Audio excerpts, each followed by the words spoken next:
আমি অভিজিৎ বিশ্বাস আজকে একটা ছোট্ট প্রচেষ্টা করতে চলেছি, যেটা হলো শ্রীমদ্ ভগবদ গীতা পাঠ।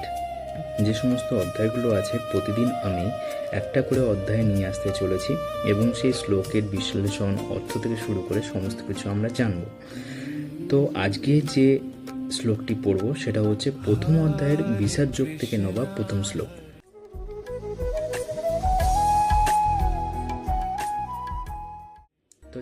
ধর্মক্ষেত্রে কুরুক্ষেত্রে সমবেতা যুযুৎসব মামকা পাণ্ডবা চ এব কিম অকুর্বত সঞ্জয়। এই শ্লোকটি তাৎপর্য হলো কুরুক্ষেত্র অর্থাৎ কুরুক্ষেত্রে, ধর্মক্ষেত্র অর্থাৎ কুরুক্ষেত্রের ধর্মক্ষেত্র নামক স্থানে সমবেতা, কথার অর্থ হচ্ছে সমবেত হওয়া, যুযুৎসব মানে যারা যুদ্ধ করতে চেয়েছিল তাদের কথা এখানে বোঝানো হচ্ছে। এখানে যুদ্ধ করতে চেয়েছিল কারা? ধৃতরাষ্ট্রের পুত্রেরা এবং পাণ্ডুর পুত্রেরা। দ্বিতীয় লাইনটা কি বলছে? মামকা পাণ্ডবা চ এব কিম আকুর্বত সঞ্জয়। অর্থাৎ বলতে চাইছে মামকা মানে হচ্ছে আমার পুত্র। এখানে ধৃতরাষ্ট্র যেহেতু এই কথাটি বলেছে, তাহলে এখানে ধৃতরাষ্ট্রের পুত্রদের কথা বলা হচ্ছে। মামকা পাণ্ডবা চ এব অর্থাৎ হচ্ছে পাণ্ডবের পুত্র, পাণ্ডবের যে 5 পুত্র তাদের কথা বলা হচ্ছে এখানটায়। চ মানে এবং, এব কথার অর্থ হচ্ছে অবশ্যই।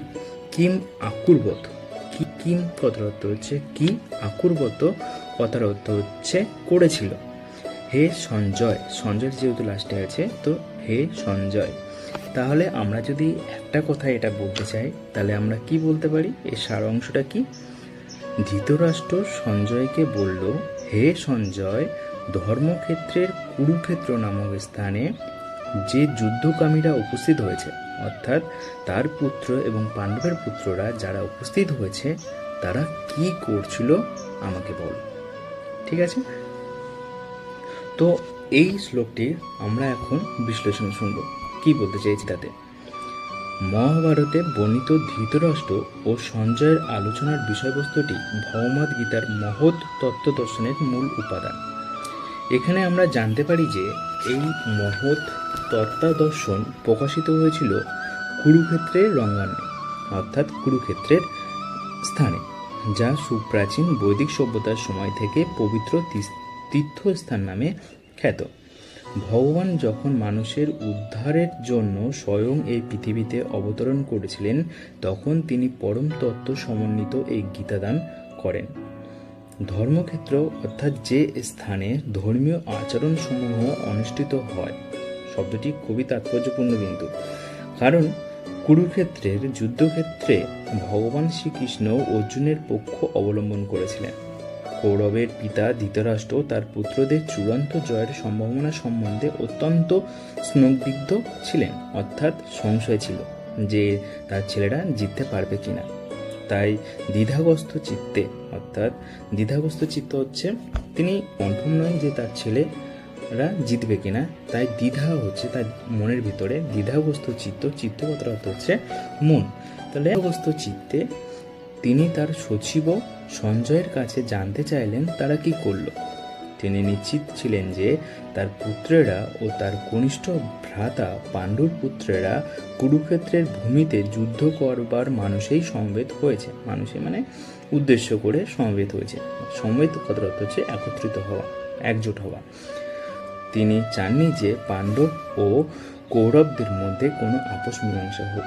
তিনি আশা করেছিলেন যে যুদ্ধে তার পুত্রদের ভাগ্য সুনিশ্চিত হোক।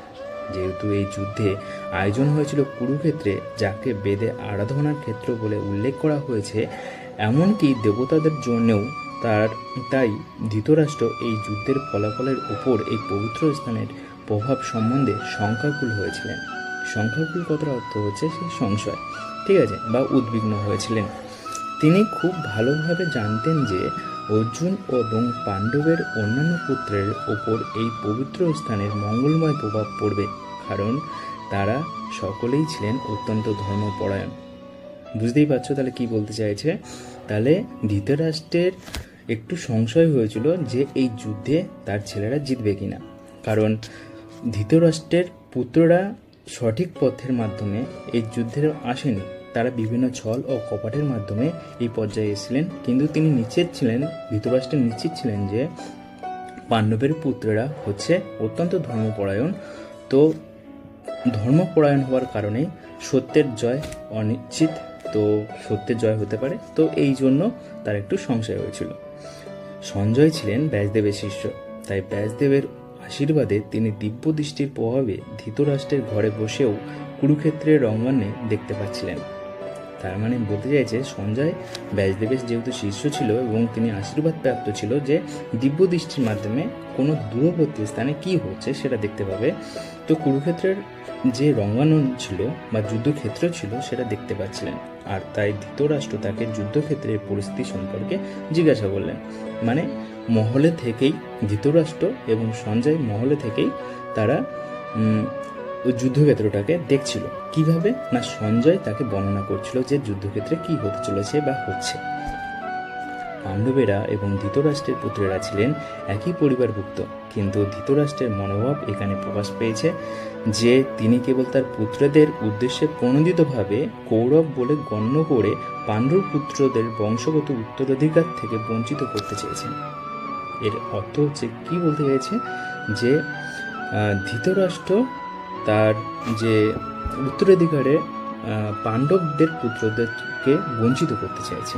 ঠিক আছে, পাণ্ডবদের পুত্রকে বঞ্চিত করে নিজের যে পুত্ররা আছে 100 পুত্র, তাদেরকে ওই উত্তরাধিকার সূত্রে রাজা করা।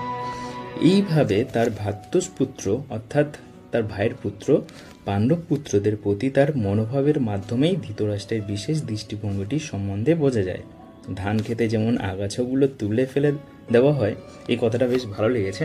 যেটা হচ্ছে যেহেতু সমস্ত কিছু করছে স্বয়ং ভগবান, তো তুমি আমি যাই করি না কেন ভগবান ঠিক দেখছে, আর লাস্টে তিনি যা চাইবে তো সেটাই হবে।